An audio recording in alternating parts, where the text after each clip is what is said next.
Perkenalkan, saya Ratu Filza Laras Alifa dengan NIM 03071182025004. Di sini saya akan menjelaskan mengenai mitigasi bencana tanah longsor. Pertama, terdapat overview dari materi yang ingin saya sampaikan. Ada pendahuluan, kondisi kependudukan, kondisi kebencanaan, mitigasi, dan peluang asuransi. Yang pertama, pada lapangan saya terdapat tingkat pembatuan di daerah air kinal pada Kabupaten Kaur, Bengkulu. Area studi ini berada di koordinat 4 derajat lintang selatan sampai 4 derajat 26,49,4 lintang selatan dan 103 derajat bujur timur hingga 103 derajat 23,57,8 bujur timur. Daerah pemataian ini berada di Kecamatan Kinal, di mana Kecamatan Kinal merupakan kecamatan yang terletak di sebelah barat Pegunungan Bukit Barisan dan termasuk dalam wilayah administrasi Kabupaten Kaur, Provinsi Bengkulu.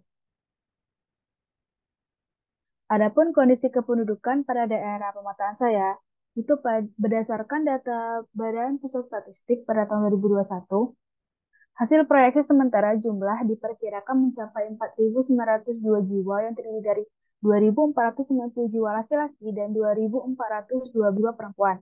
Jika dilihat dari jumlah penduduk, pada tahun 2020 sebanyak 4.754 jiwa yang terdiri dari jumlah penduduk laki-laki mencapai 2.433 jiwa dan perempuan 2.322.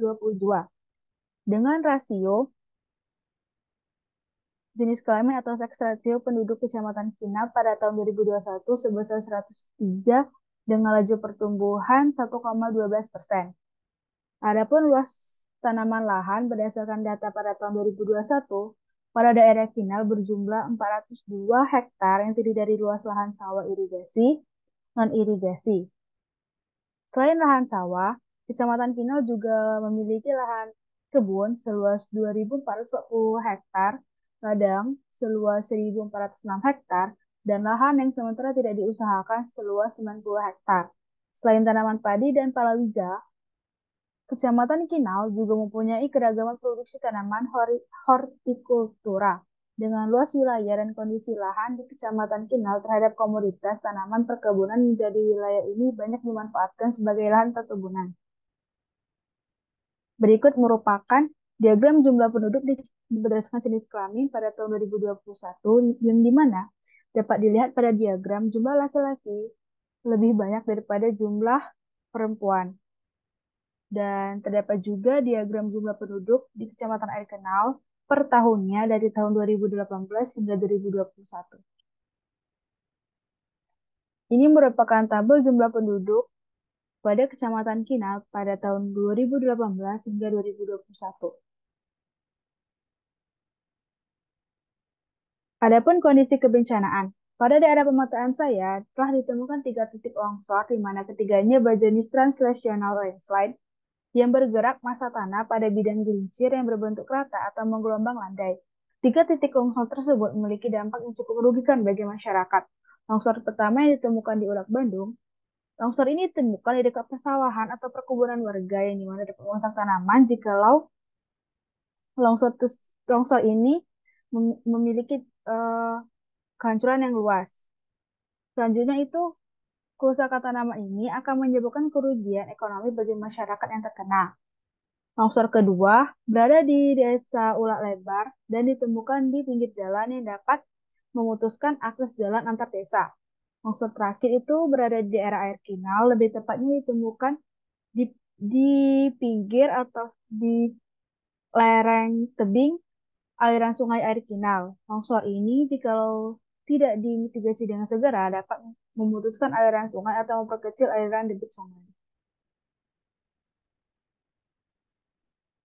Nah, di sini dapat dilihat eh, gambar-gambar yang saya peroleh pada lapangan saya itu terdapat 3 titik tanah longsor. Yang pertama di Ulak, Bandung, yang kedua di Desa Ulak Lebar, dan terakhir longsor di aliran air kinal. Selanjutnya mengenai mitigasi longsor. Mitigasi yang dapat dilakukan di daerah pemetaan saja. Yang pertama itu hindari menebang pohon di sekitar lereng. Pohon yang berada di sekitar lereng menjadi pencegah terjadinya tanah longsor karena akar-akar dari pohon-pohon tersebut menyebar dan saling bersinggungan sehingga bisa membantu tanah tidak mudah longsor karena akan menjadi penahan tanah. Yang kedua itu, jangan mendirikan bangunan di sekitar sungai. Semakin tinggi jarak antar bibir tebing terhadap sungai, maka akan semakin besar peluang terjadinya longsor. Oleh karena itu, terjadinya erosi tidak langsung, namun tanah yang terus tergerus oleh erosi akan menyebabkan semakin habisnya tanah di sekitar sungai. Yang ketiga itu membuat teras kering. Jika suatu lahan miring terpaksa digunakan untuk membuat sawah ataupun ladang, maka sebaiknya buatlah sistem bertingkat sehingga akan memperlambat runoff atau aliran permukaan ketika hujan datang. Pembahasan terakhir yaitu mengenai peluang asuransi. Asuransi bencana alam adalah produk perlindungan diri dari dan harta benda dari kerugian yang diakibatkan oleh terjadinya bencana alam, seperti bencana tanah longsor, gempa bumi, gunung meletus, tsunami, banjir, dan lain sebagainya. Perlindungan yang dimaksud ialah perlindungan dari persoalan finansial ketika risiko bencana alam itu terjadi. Asuransi bencana alam sendiri terbagi ke dalam dua jenis. Jika risiko bencana alam menimpa harta benda, asuransi bencana termasuk ke dalam asuransi umum.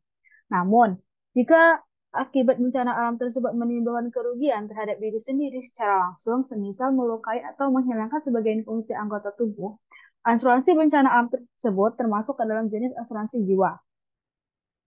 Daerah pemetaan ini memiliki resiko bencana tanah longsor yang dapat merugikan dari segi materi, sehingga termasuk ke dalam jenis asuransi umum. Adapun terdapat asuransi property all risk, di mana asuransi ini memberikan perlindungan atas kerusakan yang terjadi secara tiba-tiba dan tidak terduga akibat berbagai macam risiko yang menjadi penyebabnya, seperti kebakaran, sambaran petir, ledakan, tertimpa pesawat, asap atau disingkat dengan flextas.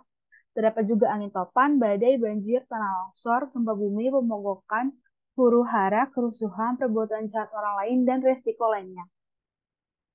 Nah, adapun premi asuransi properti ini dapat dikatakan nilainya lebih murah ketimbang asuransi jiwa, kesehatan, maupun mobil.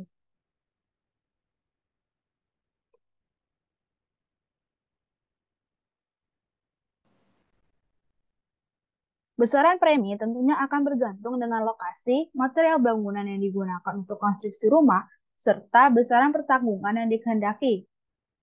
Nah, pada daerah saya ini, besaran premi pada wilayah pemetaan berada pada rentang 0,12% hingga 0,135% untuk bagian komprehensif, sedangkan untuk bagian total loss only berentang pada 0,085% hingga 0,11%.